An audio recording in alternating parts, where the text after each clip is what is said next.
बिहार में एक गरीब ब्राह्मण रहा करते थे। सुनो एक सच्ची कहानी। एक गरीब ब्राह्मण थे, पत्नी परेशान हो गई। पत्नी ने पति से कहा, स्वामी कई दिन हो गए घर में चूल्हा नहीं जला। पंडित जी बोले क्या करें? पत्नी बोली कि आप बहुत पुण्यात्मा हो, जो अपने यहाँ का राजा है ना वो पुण्य खरीदता है, जाओ आप अपने थोड़े पुण्य बेच के थोड़ा पैसा ले आओ तो घर में रोटी की व्यवस्था हो जाएगी। पंडित जी बोले तुम ठीक कहती हो। वो पंडित जी बड़े पुण्यात्मा थे, बड़े पुण्य वाले थे, दिन भर पुण्य करते, अच्छे काम करते, पूजा पाठ करते, भगवान का नाम जपते, बड़ा पुण्य करते। पंडितानी बोली कि अच्छा आप राजा के यहाँ जाओ, अपना पुण्य बेच करके आओ। राजा पुण्य खरीदता है सबके। पंडित जी बोले मैं कल जाऊंगा। पंडित जी के लिए पंडितानी पड़ोसन के घर से जाकर पड़ोसन से थोड़ा आटा उधार ले आई। बहन आटा उधार दे दो, मेरे पति राजा से मिलने जा रहे हैं, रास्ते के लिए 2-4 पूड़ी बना के रख दूं। पंडितानी ने 4 पूड़ी बनाई और पंडित जी के लिए अचार पूड़ी एक कपड़े में बांध कर रख दिया। पंडित जी जा रहे हो, कहीं भूख लग जाए तो ये 4 पूड़ी खा लेना। पंडित जी 4 पूड़ी लेकर चले। चलते चलते पंडित जी थक गए, कहीं पेड़ की छांव पर बैठे, वहीं पानी की व्यवस्था नदी वगैरह थी तो पानी पिया। पंडित जी को लगा भूख लगी, मेरी पंडितानी ने 4 पूड़ी रखी है, खाऊं। पंडित जी 4 पूड़ी निकाले, अचार निकाले कि तब तक कोई भूखा आदमी आ गया। बोला हे पंडित जी बड़ी भूख लगी है, कुछ खाने को दे दो। पंडित जी भी बड़े भूखे थे, उन्हें स्वयं को भी बड़ी भूख लगी थी। पंडित जी ने कहा अच्छा ठीक है भैया, ये लो 4 पूड़ी हैं, 2 पूड़ी तुम खा लो, 2 पूड़ी हम खा लेंगे। उसे भी बिठाया, वो बड़ा भूखा था। पंडित जी ने अपनी 2 पूड़ियां उसे दी। जब उसने 2 पूड़ियां खाई तो बोला हमें और भूख लगी है, यदि आप अपनी 2 पूड़ियां और हमें दे दें तो हमारा थोड़ा पेट भर जाएगा। तो पंडित जी ने अपनी 2 पूड़ियां और मतलब टोटल 4 पूड़ियां दे दी, थोड़ा अचार दे दिया। पंडित जी के पास थोड़ा अचार बचा तो बेचारे अचार ही खा गए और नदी का पानी पी गए और आगे चले। राजा के दरबार में पहुंचे। राजा से कहा महाराज मैं पंडित जी हूं फलाने गांव का, मैं पुण्य बेचने आया हूं, मेरा थोड़ा सा पुण्य खरीद लो और मेरी गरीबी दूर करो। राजा ने कहा ठीक है महाराज आपका पुण्य मैं ले लूंगा। राजा की पत्नी बड़ी पतिव्रता थी, तो राजा ने अपनी पत्नी से कहा कि भाग्यवान सुनो, ये पंडित जी आए हैं अपना पुण्य बेचने, पहले ये बताओ कि पंडित जी का सबसे बढ़िया वाला पुण्य कौन सा है? तो राजा की पत्नी बड़ी पतिव्रता थी, वो तपस्वी थी, वो जान जाती थी कि सामने वाले का पुण्य क्या है। तो पंडित जी का पुण्य क्या है? राजा की पत्नी बोली महाराज अभी अभी इन्होंने एक गरीब को 4 पूड़ियों का दान दिया। किसी भूखे को इन्होंने 4 पूड़ी पेट भर खवाई है, ये पुण्य बड़ा है इनका। एक काम करो आप इनका ये 4 पूड़ी दान करने का पुण्य खरीद लो।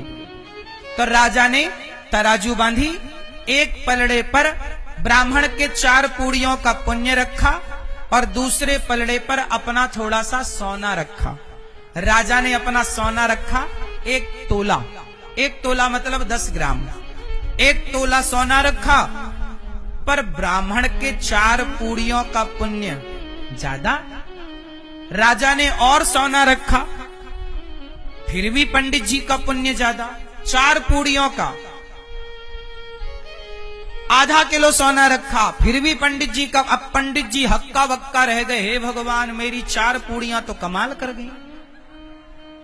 राजा ने 1 किलो सोना रखा, 4 किलो सोना रखा, 10 किलो सोना रखा।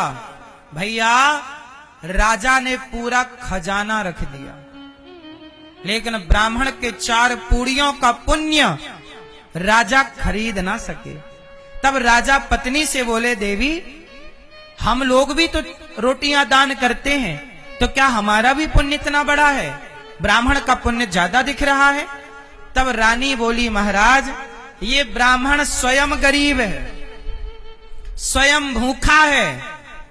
देखो आपका पेट भरा हो ना तो आप किसी को 4 रोटियां दे दो, बड़ी बात नहीं है।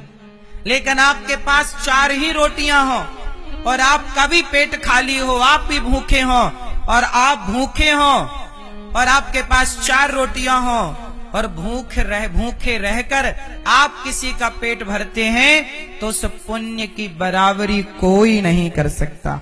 भूखे रहकर भी आपने किसी के बारे में सोचा, वो ब्राह्मण का पुण्य इसलिए ज्यादा है क्योंकि वो खुद भूखे थे, पर उन्होंने उस भूखे रहकर भी किसी की भूख मिटाने का सोचा।